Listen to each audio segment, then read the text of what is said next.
નવી સવારમાં હું રમેશ તન્ના આપનું હાર્દિક સ્વાગત કરું છું. ના, હું અત્યારે નવી સવારના સ્ટુડિયોમાં અમદાવાદમાં નથી. હું છું અમેરિકામાં જોર્જિયા રાજ્યમાં સ્નેલવિલ નામનું શહેર આવેલું છે. ત્યાં ડૉક્ટર વાસુદેવ પટેલના નિવાસસ્થાને અમે આ ઇન્ટરવ્યૂ કરી રહ્યા છીએ.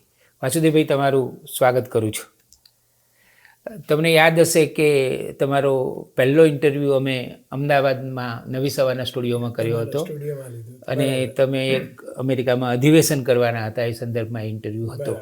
આજે જે તમારી સાથે વાતો કરવી છે એ તમે જે એક બહુ જ મહત્ત્વનું અને સરસ મિશન ઉપાડ્યું છે અમેરિકાના ગુજરાતી સમાજોનું ને એક કરવા, એની વાતો કરવી છે અમારે તમારી સાથે. અને અમેરિકાના ગુજરાતીઓની પણ ઘણી વાતો તમારી સાથે કરવી છે. પણ એ પહેલાં નવી સવારના પ્રેક્ષકોને મારે એ જણાવવું છે કે આ ડૉક્ટર વાસુદેવ પટેલ છે કોણ? અમારું ઓરિજિનલ ગામ શેરથા આજે ગાંધીનગર જિલ્લામાં આવ્યું, પણ મારો જન્મ થયો ત્યારે મહેસાણા જિલ્લો હતો. મારા ફાધર પણ ફિઝિશિયન ડૉક્ટર હતા, એ મહેસાણા હતા, એટલે મારો જન્મ મહેસાણા થયેલો. તે બેઝિકલી ઉત્તર ગુજરાતના કડવા પાટીદાર કુટુંબમાંથી આવ્યો છું. અમે 9 ભાઈ બહેન, પણ ફાધર શિક્ષિત હતા, ડાક્ટર કરતાં શિક્ષક વધારે હતા, એટલે અમને બધા નાનપણથી એ ભણાવતા.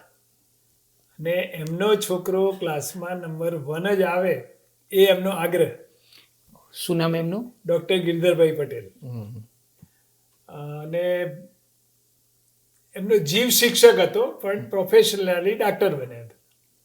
એના હિસાબે અમે 9 ભાઈ બહેન ખૂબ સારું ભણ્યા. 70ના દાયકાથી બધા અમેરિકા આવવા માંડ્યા. એમ હું પણ આવ્યો અહીંયા આગળ. લગભગ 3.5 દાયકા સુધી જુદા જુદા મેડિકલ ફિલ્ડની અંદર કામ કર્યું. છેવટે ટર્ન ઇન એન્ટરપ્રિન્યોરશિપ, કે મારે જે કરવું હતું સમાજ માટે, એના માટે મારો સમય જોઈએ. સમાજને હું જેટલો આપી શકું એટલો સમય જોઈએ. હવે તમે જોબના બંધનમાં હો એટલે રજાઓનો પ્રશ્નથી માંડીને ઘણું બધું થઈ શકે. એટલે અર્લી સ્ટેજમાં મેં કોઈના માટે કામ કરવાનું બંધ કરી દીધું. જુદી જુદી મેડિકલ લેબોરેટરીઝ કે ગવર્મેન્ટ સાથેના કોન્ટ્રાક્ટ એ બધા બંધ કરી દીધા અને મારા પોતાના બિઝનેસમાં પરોવાયા, કે જ્યાં આગળ ફક્ત મારે મેનેજ જ કરવાનું હોય. અને it is like a work four home જેવું, કે ખાલી ઓફિસમાં પાછળ જ બેઠા હોઈએ અને બધી વસ્તુઓ ચાલતી હોય. હું ગમે ત્યાંથી આવું તો સ્ટીલ આઈ કેન મોનિટર. હવે નાનપણથી મારો એક મિશન, મારા ફાધર પણ ખૂબ જ સમાજ સેવક હતા, પોતે ફિઝિશિયન હતા, પણ ગરીબ આવે તો નહીં પૈસા લેવાના, એ જાતના સંસ્કાર અમને મળેલા. એ પોતે ચુસ્ત, મારા દાદા એકચ્યુઅલી ફાધરના ફાધર એ શેરથા ગામમાં પ્રાઇમરી સ્કૂલના પ્રિન્સિપાલ હતા, આર્ય સમાજિષ્ટી હતા.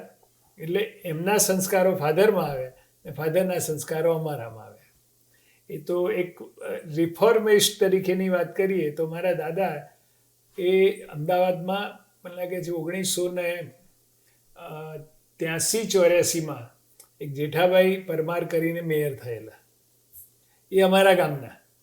મને યાદ છે એ વખતે તો હું મહેસાણા હતો, એમની સાથે ફાધર સાથે હતો પ્રેક્ટિસમાં. તો એ જ્યારે થયા મેયર અને મહેસાણા આવ્યા અને ફાધરના પગે લાગ્યા. એ ફાધર કરતાં 1 વર્ષ નાના હશે, અને કે ગોકળદાસ મારા દાદાનું નામ, એ હતા તો અમને સ્કૂલમાં લીધા. ને એના લીધે દાદાને પનિશમેન્ટ થયેલી એ વખતની જૂની સમાજિક વ્યવસ્થા પ્રમાણે, કે તમે હરિજનના છોકરાઓને સ્કૂલમાં દાખલ કરો એટલે નાતબાર મુકાય. તો એમને 3 વર્ષ સુધી નાતબાર મૂક્યા, બીજી સ્કૂલમાં ટ્રાન્સફર કરી દીધેલા, કે ગામવાળાએ બધી રજૂઆતો કરેલી. આ વાતની ખબર ગાયકવાડ સ્ટેટમાં પડી અને ગાયકવાડ મહારાજા ત્યાં આવેલા અને એમને પાછું બધું સરખું કરીને એમને પાછા શેરથા લાવે. એટલે અમારું કુટુંબિક જે સંસ્કારો છે એ ટોટલી વાહ. એક જાતના રિફોર્મ કરવાવાળા. એટલે આ તો હું કેટલા 100 વર્ષ પહેલાંની વાત કરું છું. એટલે મારા ફાધર પણ એ રીતે જ મોટા થયા અને એ સંસ્કારો મારામાં પણ આવે. પણ મારું એક મિશન હતું કે સમાજ સેવાનું, જે મારા ફાધરનું પણ મિશન હતું. એ કાયમ મને પુશ કરતા કે તું પાછો ઇન્ડિયા જતો રહે અને કંઈક સમાજ સેવા કરીએ. પણ હવે ઇન્ડિયામાં આજનું ઇન્ડિયા અને એમના વખતનું ઇન્ડિયા એ ઘણું ડિફરન્ટ છે. અહીંયા આગળ જોર્જિયામાં federation of Gujarati associations, not federation of Indian American association, it is called FIA. લગભગ 68 organisation a part of the members છે. એમાં કાશ્મીરથી કન્યાકુમારી સુધી બધા જ. એટલે તો એ બધાના સાથે જેમ જેમ સંપર્કમાં આવ્યા એમ ખબર પડી કે એ લોકોના લોકલ ચેપ્ટરો તો છે જ. ધારો કે એટલાન્ટાનું પંજાબી સોસાયટી હોય, એટલાન્ટાની તેલુગુ સોસાયટી હોય, એટલાન્ટાની કર્ણાટકની સોસાયટી હોય, એટલાન્ટાની તામિલનાડુની સોસાયટી હોય, મહારાષ્ટ્રની સોસાયટી હોય, એમ ભાત પણ એ લોકો નેશનલી પણ કનેક્ટેડ હતા. એટલે જ્યારે કોઈને એકબીજાને જરૂર પડે કોઈ પણ વાતની, કુદરતી આફતથી માંડીને રેગ્યુલર કોઈની જોબ માટે છે, કોઈની મૂવિંગ થતા હોય અને કોઈ પણ જાતની ફેસિલિટી માટે, તો એકબીજાના સંપર્કમાં એ લોકો રહેતા. ડેફિનેટલી ગુજરાતીઓ ખૂબ વધારે છે એ બધી સંસ્થાઓ કરતાં, કારણ કે અમેરિકાની અત્યારે ઓફિશિયલી છેલ્લા વર્ષ પ્રમાણે 2024 પ્રમાણે 54 લાખ ભારતીયો અમેરિકામાં રહે છે. આપણે લગભગ 17 લાખ જેવા છીએ, એટલે લગભગ 33% જેટલા આપણે લોકો છીએ એની અંદર. દરેક જગ્યાએ આપણે ધાર્મિક ભાવના સાથે તો જોડાયેલા જ હતા. એક એન્ટરટેનમેન્ટ એ જ એક માધ્યમ હતું કે જે બધાને સાથે લાવતું હતું. એટલે જુદા જુદા લગભગ 70થી વધારે ગુજરાતી સમાજો અમેરિકામાં, કદાચ આઈ કેન સે 80 જેટલા થયા હશે. હવે તો બધા નાના નાના ગામમાં બી અમે ટ્રાવેલ કરીએ તો ખબર પડે કે અહીંયા આગળ ગુજરાતી સમાજ છે. ખાલી વોલીબોલનું ગ્રુપ હોય, કારણ કે મોટેલ બિઝનેસમાં સુરતી લોકો અને હવે મહેસાણાવાળા વધારે છે, તો બધા ભેગા થઈને એ રમતા હોય. એમાંથી પછી એ લોકો બી નવરાત્રિ કરતા થઈ ગયા. થોડાક 200-400 ઘર થયા હોય તો એ લોકો બી અવારનવાર એક એન્ટરટેનમેન્ટ તરીકે કોઈ નાટક આવ્યું હોય તો એમને લાવતા થઈ ગયા. પણ એ ઘણા બધા રજિસ્ટર ના થયા હોય, એટલે નોટ ઓફિશિયલી, પણ છતાં એક ગ્રુપ, મજબૂત ગ્રુપ, 100-150 ઘર બી થયા, ત્યાં બી થયા છે. પછી જ્ઞાતિવાઇઝ સમાજો કે સુરતી લેવા પાટીદાર, સુરતી કડવા પાટીદાર, CLPS, LPS. તમે જુઓ તો ભગત સમાજ, ભગત સમાજમાં પણ 2 ભાગ છે. ઉદા ભગતનું ભાગ છે, બીજા જે સાઉથના ભગતો છે એ લોકોનું પણ નેશનલ આખી યુનિટી છે. સૌરાષ્ટ્રમાં સમસ્ત સૌરાષ્ટ્ર પાટીદાર, લેવા પાટીદાર સૌરાષ્ટ્રના, સૌરાષ્ટ્રના કડવા પાટીદાર, ઉત્તર ગુજરાતના વિશ્વ ઉમિયાથી માંડીને 42 ગામને ઘણા બધા. એવા કરતાં બીજા 14 થી 15 અને પ્લસ ધાર્મિક સંસ્થાઓ, એટલે 100થી વધારે 110 સુધી કહી શકાય એટલી સંસ્થાઓ પોતપોતાની રીતે ખૂબ સારું કામ કરે છે, નો ડાઉટ ઇટ. પણ since we are not united, એટલે જે આપણો મોભો કોઈ પણ જગ્યાએ શક્તિ પ્રદર્શન વગર તમારું કોઈ સાંભળતું નથી. તો એ વસ્તુનું આપણામાં એક અભાવ હતો. ભૂતકાળમાં 2 વખતે જે તે બધા સિનિયર ગુજરાતી લોકોએ, અમારા ન્યુયોર્કના છે વિષ્ણુભાઈ પટેલ કરીને, હું કાયમ એમને ભીષ્મ પિતા કહું ગુજરાતી સમાજના, એમને પણ જે તે વખતે 1980ના દાયકામાં પ્રયત્ન કરેલા, પણ કોઈ પણ રીતે કંઈક સફળતા નહોતી મળી એટલી બધી એમને. કદાચ ટાઈમનો અભાવ હશે, થોડીક લોકોનો એકબીજાનો ઈગો એક તરફ એકબીજા તરફનો હોઈ શકે છે, એટલે ઘણા બધા ફેક્ટરો એમાં કામ કરતા હોય. હવે મારા ગોલમાં એ બન્યું કે ગુજરાતમાં ભારતીય જનતા પાર્ટીની સરકાર, નરેન્દ્રભાઈ સાથેનું મારું એટેચમેન્ટ, ના જૂના સંબંધો, એના કારણે અમેરિકામાં જાણીતો હતો જ. એટલે એ કારણ મારા માટે સરળ બન્યું. હવે બીજું મોટામાં મોટો મને જે સપોર્ટ મળે, જ્યારે હું ગુજરાતી સમાજના જુદા જુદા લીડરોને ફોન કરતો હતો 2013થી તો 2018 સુધી હું ગુજરાતી સમાજ એટલાન્ટામાં પ્રેસિડેન્ટને સક્રિય રહ્યો. તો એ વખતે આ મિશન મારા મગજમાં સ્પષ્ટ હતું કે મારે યુએસના ગુજરાતીઓને સમાજને ભેગા કરવા. એમાં પકાજી તમારા જૂના મિત્ર ન્યુયોર્ક ગુજરાતી સમાજના પ્રમુખ, એમનો ખૂબ જ મોટો સાથ મળ્યો. અને હ્યુસ્ટન ગુજરાતી સમાજના અને જાણીતા કાર્યકર એવા પ્રકાશભાઈ એટલે પીવી પટેલ, એ બેનો મોટો સાથ મળ્યો મને. એટલે એક અમારી ત્રણેયની એક ત્રિપુટી બની, જેમ કે બ્રહ્મા વિષ્ણુ મહેશજી. એટલે મજાકમાં અમે એવું કહીએ છીએ કે એક સરસ હેન્ડ ટુ હેન્ડ ફાળો મળ્યો. અને પછી વી start community with other Gujarati સમાજ. એમાં મારા ચિરાગભાઈ દવે એ વખતે ઓસ્ટિન ગુજરાતી સમાજના પ્રમુખ હતા. વેરી યંગ, ડાયનેમિક અને વેરી એગ્રેસિવ. પછી દિવ્યેશ ત્રિપાઠી એ ગુજરાતી સમાજ ન્યુયોર્કના પ્રોગ્રામ મેનેજર હતા. કારણ કે આટલા બધા પ્રોગ્રામ કરવાના હોય તો we need somebody who can manage with experience and is excellent guy. Same way Jamin Upadhyay એ સેક્રામેન્ટો કેલિફોર્નિયાથી, એ પણ ગુજરાતી સમાજની વખત પ્રમુખ હતો, મારા સંપર્કમાં હતો. અને is a young dynamic guys also. એટલે એમ કરતાં કરતાં કરતાં અમે 2020 ડિસેમ્બરમાં એક ઝૂમ કોલ બનાવ્યો. કારણ કે વખતે કોવિડની શરૂઆત હતી અને આખું નેશનલ લેવલ છે. એટલે બધાને એક સાથે, હજુ કોઈ ફોર્મલ આપણે બનાવ્યું નથી, અમે રજીસ્ટર કરી દીધું હતું કે federation of Gujarati associations USA, in short form Maine ફોગા USA. 13મી December 2020 Purushottam રૂપાલાજીએ એનું ઉદ્ઘાટન પ્રવચન ઇન્ડિયાથી ઝૂમ પર કરેલું. લગભગ 3-4 હજાર માણસો ઝૂમ પર હતા એ વખતે. અને એનો અમારો ઉપદેશ અને અમારું લક્ષ્ય એ કહ્યું, હવે જ્યારે ગુજરાત સરકારને કંઈ પણ સારું NRI માટે કરવું હોય તો બે રીતે થાય. ગુજરાત સરકાર પોતાની રીતે વિચારીને કોઈ કાયદો બનાવી દે, કાં તો ગુજરાતીઓને પૂછીને કાયદો બનાવે. એમાં મારી દ્રષ્ટિએ અમને પૂછે તો અમને પડતી મુશ્કેલીઓ અમે વર્ણવી શકીએ. એટલે તમને વિશ્વાસમાં લેવા જોઈએ. એક્ઝેક્ટલી. પણ જો કોને પૂછે, ધારો કે વાસુદેવ પટેલને નરેન્દ્રભાઈ ઓળખતા, આનંદીબેન ઓળખતા હોય, વિજય રૂપાણી ઓળખતા, ભૂપેન્દ્રભાઈ ઓળખતા, પણ એ અગેન વાસુદેવ પટેલનો પ્રશ્ન છે. પણ મારા અહીંયામાં 17 લાખ ગુજરાતી હતા. કદાચ મારી ઓળખાણોથી તો મારે કંઈ પણ કામ હોય થવાનું જ છે, પણ મારા બીજા ભાઈઓ બહેનોનું શું? આજે અમેરિકાથી ગુજરાતમાં કંઈ પણ કામ માટે જતા લોકો મોટા ભાગે અનહેપી થઈને પાછા આવતા. એમાં કેવી રીતે સુધારો અને એમનું પોઝિટિવ વલણ પાછું થાય. હવે એમને આપણે દેશ તરફ નહીં ઢળેલા રાખીએ તો આ નાતો એક દિવસ છૂટી જવાનો છે. સાચી વાત છે. આજે 4.5 દાયકા પછી પણ મને એમ થાય કે ઇન્ડિયા જઈને 2 મહિના રહો.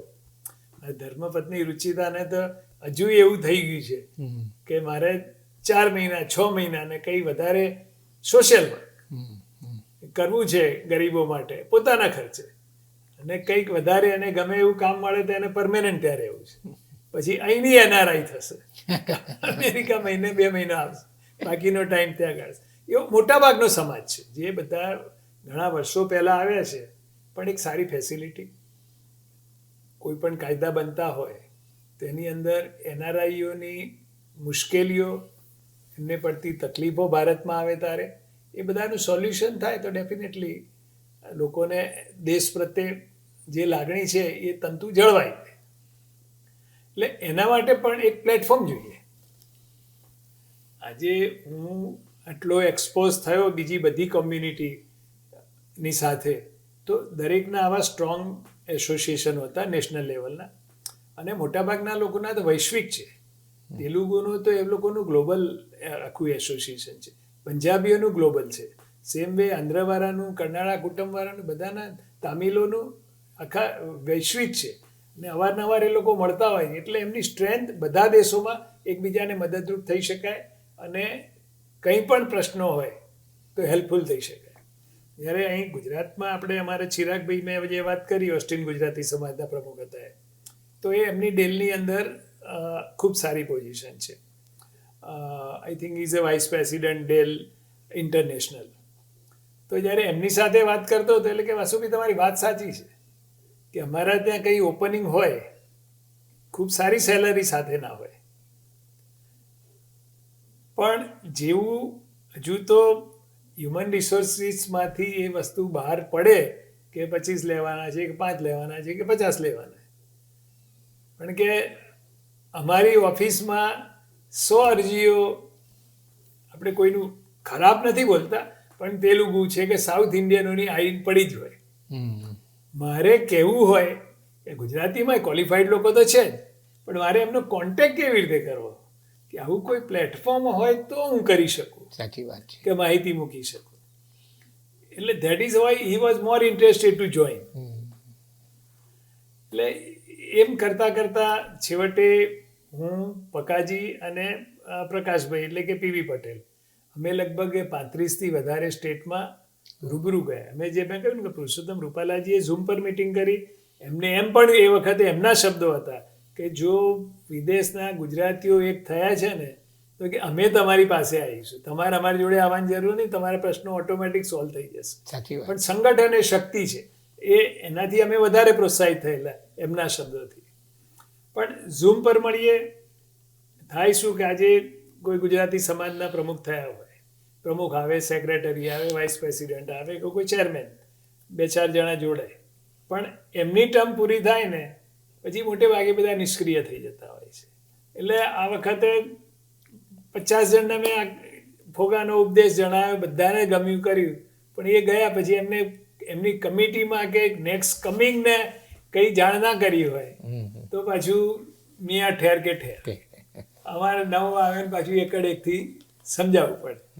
એટલે પછી અમે એવું નક્કી કર્યું કે લેટ્સ ટ્રાવેલ. અચ્છા. અને જે ગામમાં જઈએ ત્યાં તો આખી કમિટી મળવાની છે. મોટે ભાગે બધે જ ખૂબ સારો રિસ્પોન્સ. એ લોકોએ અમારું રહેવાનું મોટા ભાગની જગ્યાએ જમવાથી માંડીને ખૂબ સારી મહેમાનગતિ સાથે, અને 40-50-100 ઘણી વખતે ડલાસને એવા મોટા સિટીમાં 250 માણસો બી ભેગા થયા હતા. એટલે હવે શું કે જે આપણો ગોલ છે ને એ બધાને ખબર છે. સામાન્ય કમિટીમાંથી જે નેક્સ્ટ કમિંગ પ્રેસિડેન્ટ ઇલેક્ટ થતા હોય આ છે, એટલે એ અમે લગભગ 3-3.5 વર્ષ કર્યા. લગભગ 75થી 80 જેટલા સિટીમાં, ધારો કે અહીંથી અમે હ્યુસ્ટન જઈએ તો હ્યુસ્ટનની આજુબાજુના બધા સિટીમાં અમે ડ્રાઈવ કરીને મળી આવીએ. કેટલા કિલોમીટર ફર્યા હશો? હવે એસ્ટિમેટ ગણીએ તો આમ તો 3,000 જેવા થતા હશે, ઓછામાં ઓછા કહું છું. કારણ કે અમે ગયા વર્ષે જ અહીંથી ધારો કે વર્જિનિયા બીચ ગયા તો એ જે જતા આવતાના થઈને 1300 માઇલ થયા હતા. પણ અમે સાથે સાથે અહીંથી જઈએ એટલે શાર્લોટ, બધા part of the members, everybody nose it. પણ અમારે આપણું કન્વેન્શન પછી એક એવો પોઈન્ટ આવ્યો કે અમને થયું કે હવે આપણી શક્તિનું પ્રદર્શન કરવું જોઈએ, તો કન્વેન્શન કરવાનું નક્કી કર્યું. ભારતથી એ વખતે આપણા કનુભાઈ દેસાઈ, જે આપણા નાણાં પ્રધાન છે, મોસ્ટ સિનિયર અને એનર્જી પ્રધાન છે. પછી જગદીશભાઈ વિશ્વકર્મા, એ પણ ખૂબ અનુભવી છે. ની સાથે દિલીપભાઈ સંઘાણી આવ્યા હતા, જે આપણા કોર્પોરેટ જગતના ગુરુ કહેવાય. ભૂપેન્દ્રસિંહ ચુડાસમા, જે શૈક્ષણિક જગત અને એમની ધાર્મિકતા માટે ખૂબ જાણીતા છે, એ પણ આવ્યા. એટલે તે આવે, એમની સાથે અમુક ધારાસભ્ય પણ આવેલા. એટલે એ બધા આવ્યા એટલે આમંત્રણથી. એટલે નક્કી કર્યું કે હવે કંઈક કરવું જોઈએ. તો ડલાસ પહેલી અમારી પસંદગી થઈ. 3-4 સિટી અમે જોયા હતા, પણ ડલાસની ટીમ વેરી એગ્રેસિવ હતી. અમે ગયાને જ અમને જકડી લીધા કે આ હોટલ અને આ કોન્ટ્રાક્ટ. એટલે પછી અમારે એ વખતના ડલાસના જે અગ્રગણીઓ હતા, તો Atman Raval was a chairman for the first convention.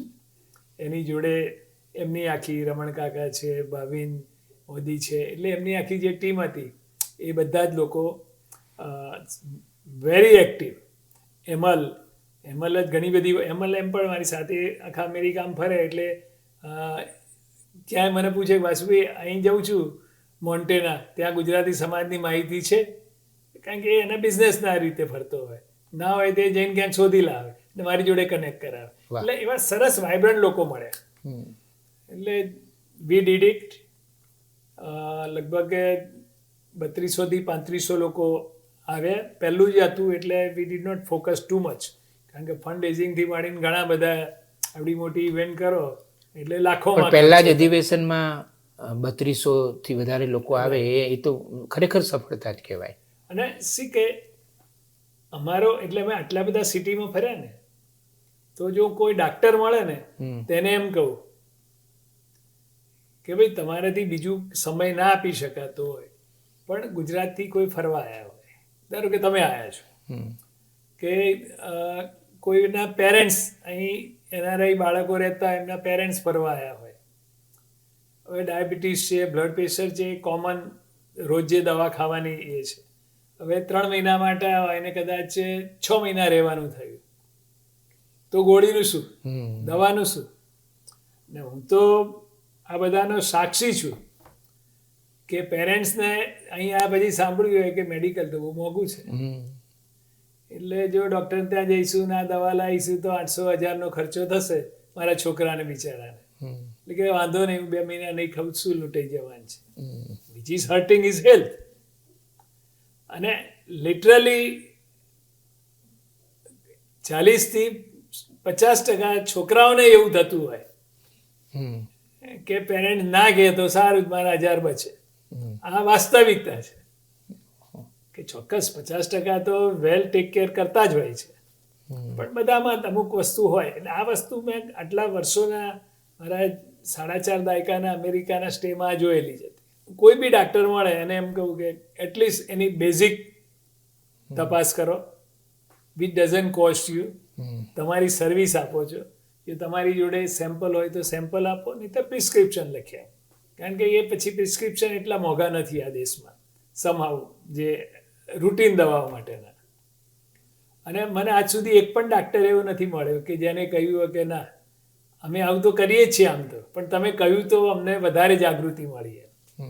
એટલે હું એને એમ કહું કે મેં લોકોના હૃદય ખોતર્યા, એમનામાં સેવા કરવાની ભાવના તો હતી જ, પણ કોકે કહ્યું તો સામે ચાલીને હવે કરવા મળે, બહુ સાચી મેઇન વસ્તુ. એટલે આ તો as a medical professional that is what my goal is કે આજે લગભગ જે મોટા 35 સિટી છે એમાં મારા બધી જ જગ્યાએ કોન્ટેક્ટ છે કે હું કોઈને અડધી રાતે કહું કે ભાઈ આ એક પેશન્ટ આવ્યો છે, અને તાજો જ દાખલો આપું કે આપણા કનુભાઈ ટેલર જે પદ્મશ્રી છે ગુજરાતના, પોતે સંપૂર્ણ હેન્ડીકેપ છે, મારા ઘેર જ આવેલા, 4 વખત આવ્યા મારા ઘેર હમણાં એટલાન્ટાના એમના સ્ટે દરમિયાન. હવે એમને પાછા જવાનું હતું નેશવિલને બાજુ, ને કંઈક જેમની સાથે હતા જેમને સ્પોન્સર કર્યા હતા અમૃતભાઈ પટેલ કરીને, વેરી નાઇસ થરો જેન્ટલમેન, તો એ કારમાંથી પડી ગયા. હવે બધું નાક પર વાગ્યું, આંખ પર વાગ્યું, અને કાઇન્ડ ઓફ બેહોશ જેવી પરિસ્થિતિમાં આવી ગયા. એટલે પહેલો મારી પર જ ફોન આવ્યો, કશું ભાઈ આવું થયું છે, કારણ કે બધાને ગભરામણ થાય કે સાલું હોસ્પિટલમાં લઈ જઈશું કે શું છે એમ. ઇવેન્ચ્યુઅલી જરૂર હોય તો ડેફિનેટલી લઈ જવા પડે. એ તરત જ અમારે એ લોકો સાઉથમાં હતા, સાઉથ જોર્જિયામાં હતા, એટલે એટલાન્ટામાં હતા. એટલે મેં અમારે ચિરાગભાઈ કરીને મિત્ર છે એમને ડૉક્ટરને ફોન કર્યો.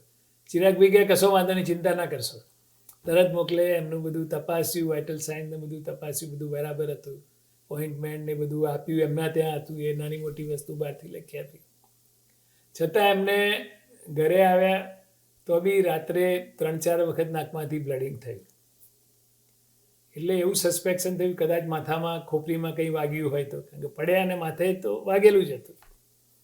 તો બીજા અમારા ખૂબ નજીકના મિત્ર છે નરેશભાઈ પરીખ, જોર્જિયાના જાણીતા ડાક્ટર છે, આપીના પણ માજી પ્રેસિડેન્ટ રહેલા છે, એમની લગભગ અહીં 17-18 ફેસિલિટીઝ છે જોર્જિયા ક્લિનિકના નામથી. મેં એમને ફોન કર્યો, એવું નરેશભાઈ આ સેવા આપવાની છે, એટલે કે તમારે કહેવાનું હોય કે ખાલી એ ભાઈને જ કહી દેવાનું કે વાસુદેવભાઈ બેન મોકલ્યો છે, એમનું સીટી સ્કેન, MRI જે કંઈ જરૂર હતી, વિચ ઇઝ એક્સપેન્સિવ પાર્ટ, તમે એમને એમ જાઓ તો બધું જ એમનું ફ્રી ઓફ ચાર્જ કર્યું.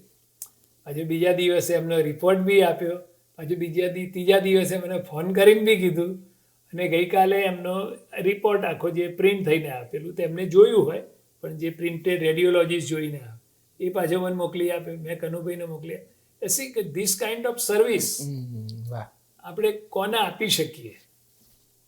જેને પહોંચતું કરતું ખમતીદાર હોય એમના માટે કોઈ સવાલ નથી. ઇન્ડિયાથી વીમો લઈને આવ્યા હોય એમના માટે સવાલ નથી. આઈ વિલ ડેફિનેટલી એડવાઇઝ જેને પોસાય તો 10-12 હજારનો વીમો લઈને જ આ દેશમાં આવવું જોઈએ, કારણ કે એક્સપેન્સિવ છે એ તો છે જ. પણ એક ચેનલ ઊભી કરી કે આવી રીતે કેવી રીતે એકબીજાને મદદ થાય. એવી રીતે સેમ વે કે ધારો કે કેલિફોર્નિયાથી કોઈના બાજુ મૂવ થવું છે, નાના લોકો જે આઈટી ફિલ્ડ કે આ છે જે પ્રોફેશનલ્સ છે એ તો they will go online and they will find out. પણ ગેસ સ્ટેશનમાં જોબ કરતા હોય એવી જે નાની જોબવાળા છે એ લોકોને કંઈ મૂવ થવું હોય તો એમને પહેલો સવાલ તો એ કે નવી જગ્યાએ જઈને જોબનું શું, રહેણાંકનું શું. એટલે ઘણા મને ન્યુયોર્ક વાળાએ બી ઘણાએ પૂછેલું છે, કેલિફોર્નિયા વાળાએ પૂછેલું, શિકાગો વાળાએ પૂછ્યું કે આપણું કોઈ સ્વામિનારાયણનું ટેમ્પલ છે કે હિન્દુ માતાજીનું કોઈ ટેમ્પલ છે એની બાજુ સેફ એરિયા કયો. તમે ઓનલાઈન વસ્તુ જોઈ તો શકો પણ એની સેફટી અને એની આજુબાજુ કેટલા ઇન્ડિયન્સ રહે છે એ આપણા લોકોને એનું મહત્તમ વધારે હોય છે. સાચી વાત છે. તો એ પણ એક જાતની મદદરૂપ થઈ શકે. એટલે હવે અમે વેબસાઇટ, અમારી ફોગા યુએસએની વેબસાઇટ છે, ધીરે ધીરે આ બધી માહિતી મૂકવા મળે છે કે કેવી રીતે એકબીજાને હેલ્પફુલ થઈ શકાય. હવે અહીં જે આપણા સફળ એન્ટરપ્રિનર્સ છે તો એ લોકોને સામેલ કરેલા છે. એટલે એ લોકોના અનુભવ એ લોકો નવી યંગ જનરેશનને આપી શકે. મેઇન વસ્તુ અત્યારે ફર્સ્ટ જનરેશનને ભેગી કરવાની નથી મારી દ્રષ્ટિએ. સેકન્ડ જનરેશન જો આ બધી પ્રવૃત્તિઓમાં નહીં જોડાય તો ભારત અને અમેરિકા વચ્ચેના સંબંધો 20-25 વર્ષમાં ખતમ થઈ જશે. અત્યારે જેમ મોદી સાહેબ આવે છે ને 50,000 ને 75,000 લોકો ભારત માતા કી જય બોલે છે, એ વસ્તુ કટ થઈ જશે. સાચી વાત છે. આ વસ્તુ જ આ વખતે હું 27મી ફેબ્રુઆરી એમને મળ્યો ત્યારે મેં આ વસ્તુના એમના સૂચનો માગ્યા હતા અને એમને કહ્યું કે તમારે ત્યાંથી હાઈસ્કૂલના છોકરાઓને કે કોલેજના યંગ સિનિયર પાસ થઈ ગયેલા નહીં પણ જે છોકરાઓને તમારે ભારત દર્શન માટે મોકલવા હોય તો ડેફિનેટલી મોકલો. અહીં આવ્યા પછીનો સરકાર ખર્ચો ઉપાડશે અને that message has been communicated to Gujarat government also. અને જ્યારે પછી હું દિલ્હીથી પાછો આવ્યો તો ભૂપેન્દ્રભાઈને મળ્યો, હર્ષ સંઘવીનો, એવરીબડી વોઝ વેરી પોઝિટિવ. અને હમણાં જ આપણા એનઆરજીના જે ડિરેક્ટર છે રોડ સાહેબ, એમને કીધું કે સાહેબ અમે 50 સ્ટુડન્ટોને દર વર્ષે અમે ગુજરાતમાં ફેરવીશું. એટલે તો એ લોકોને ભારત શું છે એ સંસ્કારો આપણે આપીશું તો એમનામાં આવશે.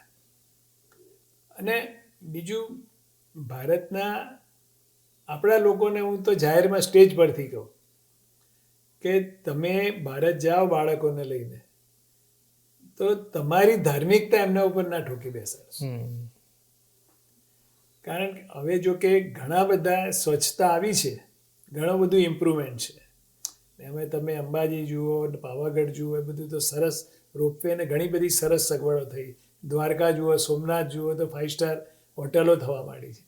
પણ અત્યાર સુધી જે પહેલાં એવું હતું કે બાળકને લઈ જઈએ, આપણે શ્રીનાથજી માનતા હોઈએ તો શ્રીનાથજીના મંદિર લઈ જઈએ કે ડાકોર લઈ જઈએ, એટલી ગટરો ઉભરાતી હોય, છોકરાઓ કહી ન શકે કારણ કે એમની એટલી ઓપોઝ કરવાની કે પ્રતિકાર પેરેન્ટ્સની સામે કહેવાની કે ના મને નથી ગમી એવી પેલી શક્યતા જ ના હોય. પણ એક મગજમાં છાપ લઈને આવે કે ભારત ગંદુ છે. એટલે આજે નેક્સ્ટ જનરેશનને પૂછો કે ભાઈ તમારે વેકેશન લઈને ક્યાં જવાના, તે 5 વખત મેક્સિકો જાય કે 5 વખત યુરોપ બી જાય કે 5 વખત દુબઈ બી જાય, ઓસ્ટ્રેલિયા બધે જાય. ભારત એમના માટે છેલ્લો ઓપ્શન. કારણ કે ભારતને આપણે સારું ભારત બતાવ્યું નથી. આજે છેલ્લા 15 વર્ષની અંદર ખૂબ વિકાસ થયો છે. સાચી વાત છે. પણ એ બાળકોને તમારે એટલે હવે નવું ભારત છે. હવે એક્ઝેક્ટલી હવે નવું ભારત છે. તમે લઈ જાઓ, બધાને એમ કહું ભાઈ કેરાલા લઈ જાઓ, તમે ગોવા લઈ જાઓ. ઇવન ગુજરાતમાં પણ તમે જુઓ કે નરેન્દ્રભાઈ મુખ્યમંત્રી હતા ત્યારે એમણે જે બધા પ્રયત્નો કરેલા અને અત્યારે જોવા જેવા સ્થળોથી શરૂ કરીને બધું જ, સ્ટેચ્યુ ઓફ યુનિટીથી શરૂ કરીને સાસણગીર અને બધું જ. એટલે અમેરિકાથી બીજી પેઢીના યુવાનો આવે તો એમને ગમે. ના ના, ચોક્કસ ગમે એવું છે. એટલે એના વિશે 2 મિનિટ પછી કહું. પણ ટૂંકમાં શું, શિવરાજપુરનો બીચ છે એ માલદીવના બીચને ટક્કર મારે એવો છે, પણ એનું ડેવલપમેન્ટ ઠેઠ સુધી પાસ ઓન થવું જોઈએ. સાચી વાત છે. એટલે એક એના ભાગરૂપે અમે 2023માં અમારા ચિરાગભાઈ ઇઝ અ ગુડ ટ્રેકર, એમનો ઇઝ અ ફેશન અને એમનો ગાંડો શોખ છે. એટલે એમને એમ દર વર્ષે જાય છે. ઇન્ડિયા ના ગયા હોય તો અહીં જાય, પણ એમના બાળકો સાથે. એટલે ઇઝ અ યંગ ગાય. તો અમે નક્કી કર્યું કે છોકરાઓમાં એક નાનો સર્વે કર્યો કે ભાઈ which is A more hobby. તો ટ્રેકિંગ વોઝ ધ કોમન. તો મેં એ જ નક્કી કરી કે 14 થી 17 વર્ષના, એટલે સિનિયર હાઈસ્કૂલના છોકરાઓને લઈ જવા. એટલે આપણા ગાઈડ પ્રમાણે પેલું શું કુમળું ઝાડ હોય એના જેમ તમે વાળ સંભાળી શકાય. એટલે એના બીજા બધા પ્રતિકારકમાં દૂષણો ના હોય. કોલેજના છોકરાને લઈ જાય તે અમુક વસ્તુથી ગળાયેલા હોય, પછી એમને આપણે તો ટ્રેનર છીએ, આપણે તો વોલેન્ટિયર છીએ. કુલ 15 જણની ટીમ ગઈ, એમાં 6 છોકરીઓ હતી, 9 છોકરાઓ હતા. મેં એ વખતે જેમ મેં કહ્યું ને કે સારું ભારત બતાવવાનું હતું. કમ્યુનિકેટ કર્યું. મનસુખભાઈ માંડવિયા એ વખતે આપણા હેલ્થ મિનિસ્ટર હતા. એમને કહ્યું કે મેં કીધું આવી રીતે ગુજરાતના છોકરાઓ આવે છે, ખૂબ સુખી ઘરના છે, એમાંથી 95% કોઈ યારે ભારત ગયેલા નથી, કારણ કે પેરેન્ટ્સ લઈ ના ગયા હોય, કોઈ પણ પોતપોતાના સંજોગો પ્રમાણે, અને એમને ભારત આવવાની પોતાની ઈચ્છા બી ના હોય, એટલે બી ના લાયા હોય જોડે. એટલે મેં કહ્યું એમને આપણે સારું ભારત બતાવવાનું છે, જેથી એમને થાય કે ના ભારતમાં જવાય, ફરવા માટે પણ જવાય.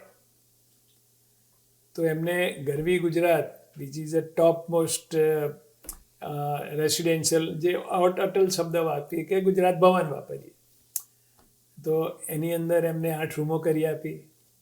અને છોકરાઓ ત્યાં ગયા પછી જ્યારે પાછા આવે ને, 2-4 છોકરાઓ મેં કીધું કે અમારી હોટલો કરતાં બી જોરદાર હતી. પછી હવે એમને એક ભાવ જાગ્યો કે ના, ભારતમાં સારી વસ્તુઓ છે. પછી 8 કે 9 દિવસ એ લોકો, અને અમે સર્વેમાં એમ કહ્યું હતું કે ભાઈ આપણે 15,000 ફૂટે જવાનું છે. અમેરિકામાં હાઈએસ્ટ પોઈન્ટ 14,500 ફૂટનો છે. એટલે બધા છોકરાઓ કે અંકલ તમે લાય કરો છો કે એટલું બધું તો છે જ નહીં. આપણે મેં કીધું આપણે અહીં ના હોય તો બીજે જવાનું. હજુ અમે ભારત જવાનું છે કહ્યું હોત તો કદાચ આટલા છોકરાઓ છોકરીઓ ના થયા હોય, પણ એમનામાં એક ઉત્સાહ જગાવ્યો કે આપણે 15,000 ફૂટે જવાનું છે.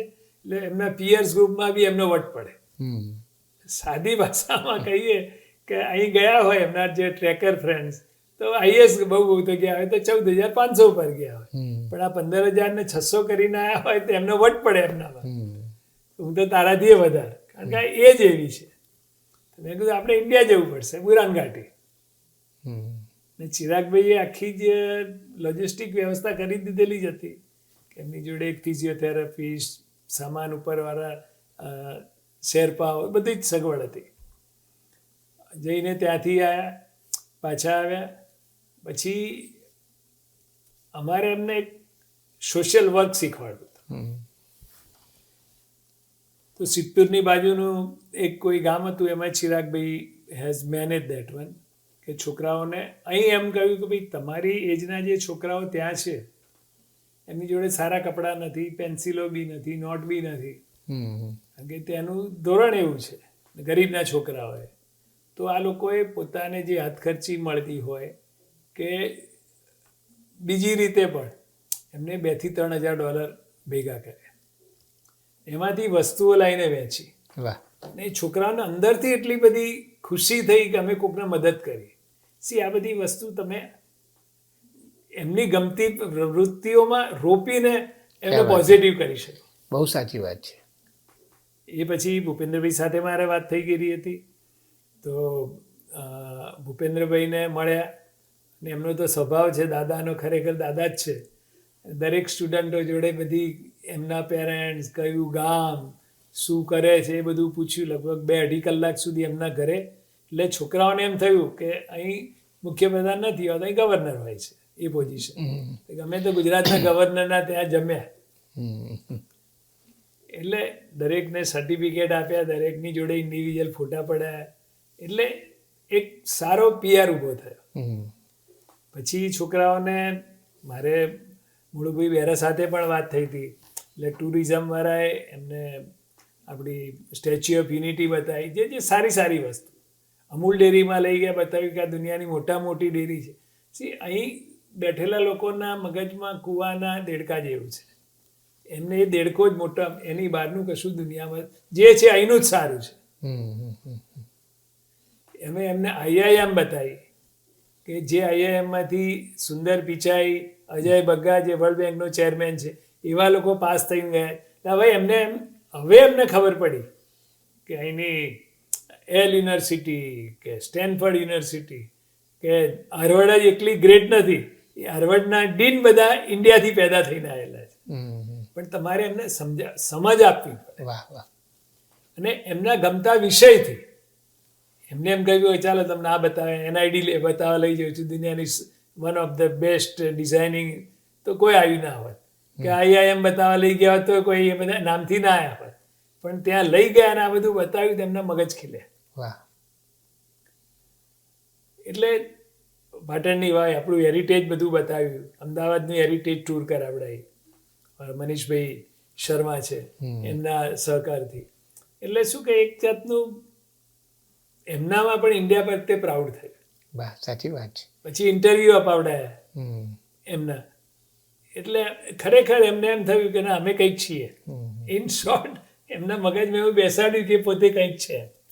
અહીં આવ્યા પછી એમના ઇઝીલી એમના ઇન્સ્ટાગ્રામ ને જે કંઈ મીડિયા વાપરતા હશે, એટલો બધા ફોટા સાથે મૂક્યું કે જો અમે આ બુરાન ઘાટી, આખું બેનર હતું ફોગા USAનું, દરેકના ટી-શર્ટ ફોગા USAના હતા. અને આટલી હાઇટ પર છીએ અને આટલી હાઇટ પર છીએ, એ બધા ફોટા. અહીં જ્યાં ફર્યા એ બધાના ફોટા એ લોકો સોશિયલ મીડિયા પર મૂકે. નહીં તો બીજા એકાદ મહિના પછી મારા પકાજીને PV જોડે લગભગ 250થી વધારે પેરેન્ટ્સના ફોન આવ્યા કે અમારા બાળકો, હા હવે જવાનું હોય તમારા બાળકોને લઈ જવાનું. એટલે આપણો ગોલ એ હતો કે બીજા 250 જાય, 250 આટલું જ PR વર્ક કરશે તો બીજી વખતે 500 થશે. ક્યાં વાત. આ વખતે પણ અમે હિમાલયની તળેટી સુધી લઈ ગયા. હમણાં જ ચિરાગભાઈ લઈ ગયા હતા. આ વખતે વધારે ઊંચે લઈ ગયા.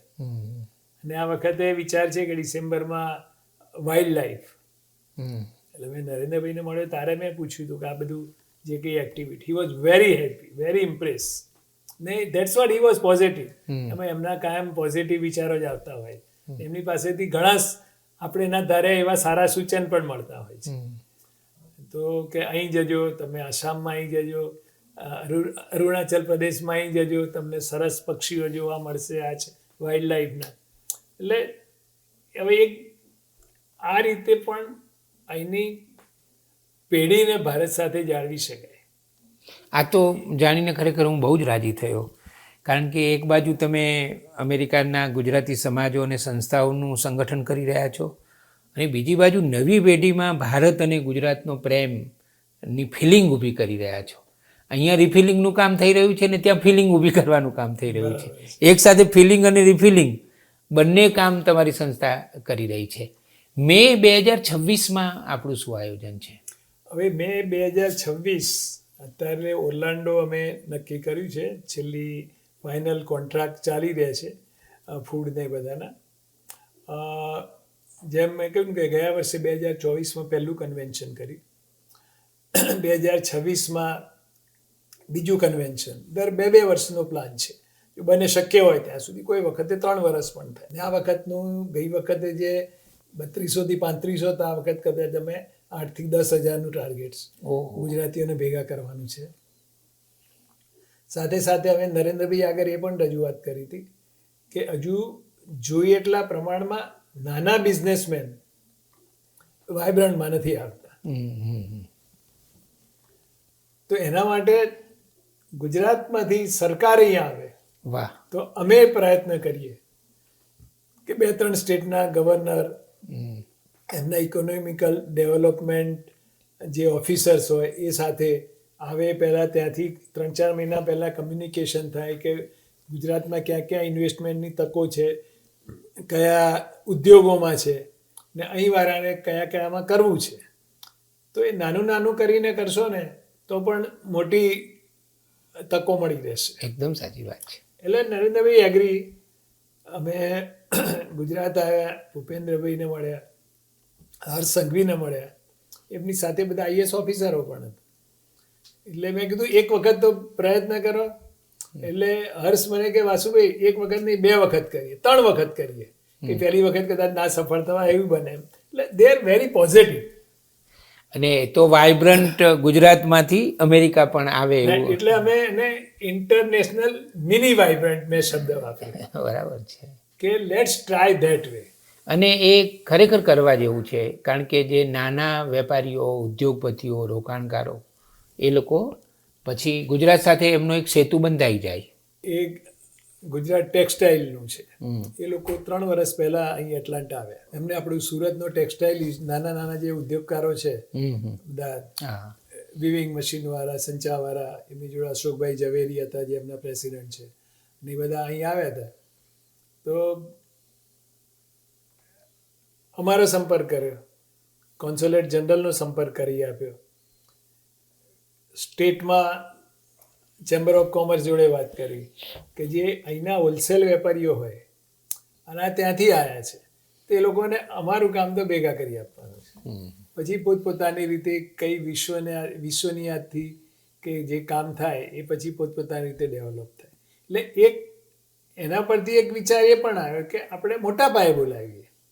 એ લોકો ફક્ત કાપડ ઉદ્યોગને લાવતા હતા, આપણે ડાયમંડ ઉદ્યોગ વાળાને પણ લાવી શકીએ, ઝવેરીઓને લાવી શકીએ, કેમિકલ વાળાને પણ લાવી શકીએ. અને એ જ પ્રમાણે અહીંના ચેમ્બર ઓફ કોમર્સમાંથી જે ખરીદનાર હોલસેલરો હોય એમની સાથે મિટિંગો કરાવીએ.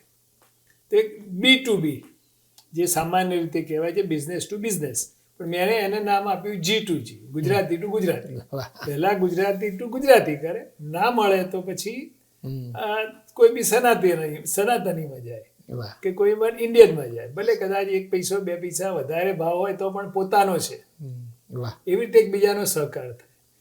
એ પણ જે અમે ગયા વર્ષે જે કર્યા પેરેલલ જે સેમિનાર્સ, એમાં એક સેમિનાર અમે મેડિકલ માટે કર્યો હતો કે મેડિકલ કેરિયર. તો મેડિકલ કેરિયર એકલું MD ડાક્ટર થવું એ નથી. તમે કદાચ MDમાં એડમિશન ના મળે તો તમે નર્સ પ્રેક્ટિશનર થઈ શકો છો, DO કહે છે ડૉક્ટર ઓફ ઓસ્ટિયોપેથી બી થઈ શકો છો. એટલે ઘણા બધા છે, બીજા નાના બધા ટેકનિકલ્સ કોઈ મેડિકલ ટેકનોલોજીસ થઈ શકો છો, ન્યુક્લિયર ટેકનોલોજીસ થઈ શકો. એ બાળકોને એ લાઇનમાં, એ ફિલ્ડમાં, હેલ્થ કેરમાં જવું હોય તો એના માટે અમારા આપીના જે હોદ્દેદારો હતા, આપણા જે ગુજરાતીઓ, એ અમારી ડૉક્ટર હિમાંશુ પંડ્યા ન્યુયોર્કના છે, he is a chairman of the ફોગામાં મેડિકલ કમિટીને. તો એમને લીડ લીધી, લગભગ 5-7 ડાક્ટરોની પેનલ બેઠી, ખૂબ મોટી સંખ્યામાં 10મા ધોરણથી મોટા અને એમના પેરેન્ટ્સો સાથે આવ્યા જાણવા માટે કેવી રીતે કરવું. ધારો કે ઇન્ડિયાથી ડાક્ટર થઈને આવ્યા હોય તો US ફેમિલી આપવી પડે, એને ક્રેક કેવી રીતે કરવી, કેવા સવાલો પૂછાય, એ બધી છણાવટ એમને કરી.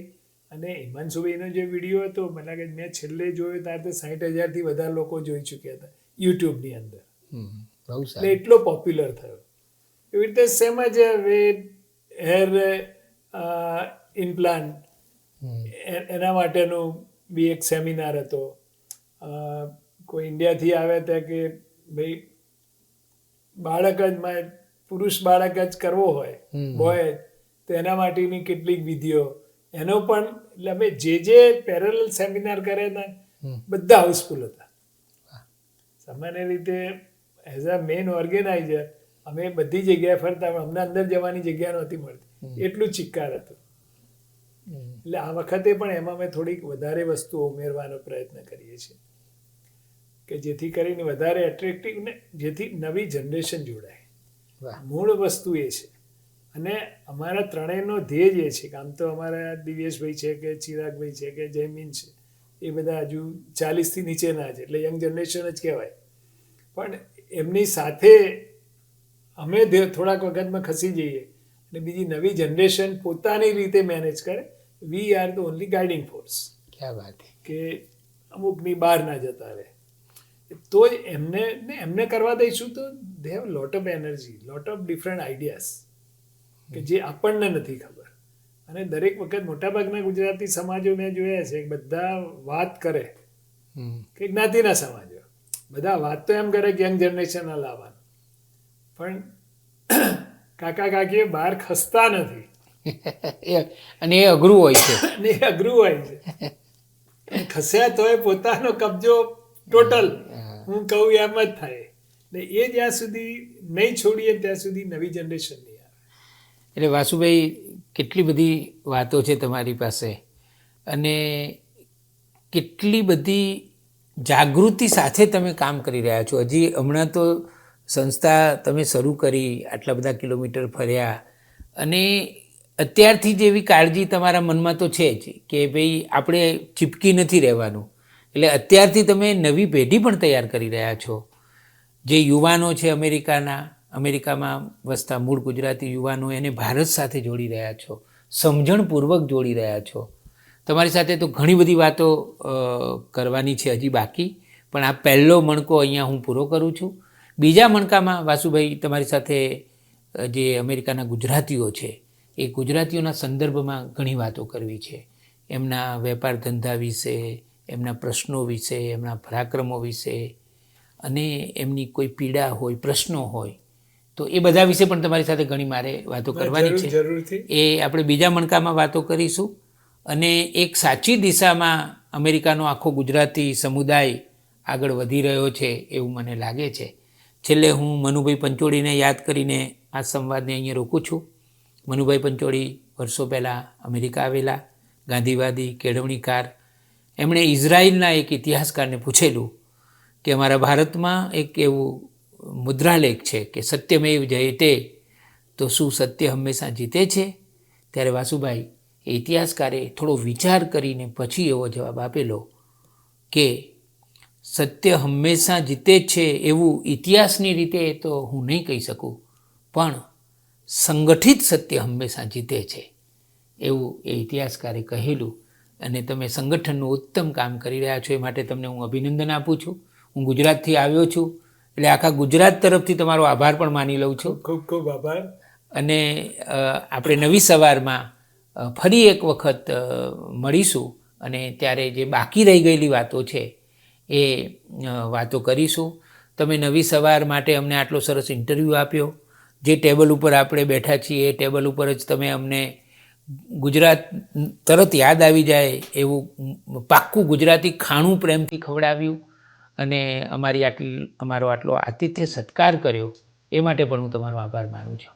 ખૂબ ખૂબ ધન્યવાદ રમેશભાઈ. તમે આવે અને વાતો કરવાની ખૂબ મજા આવી અને આપણે પ્રેરણાદાયક કામો કરવાના છે કે જેથી કરીને ભારત અને પરદેશના ગુજરાતીઓનો સંબંધ જળવાય. Thank you very much. Thank you.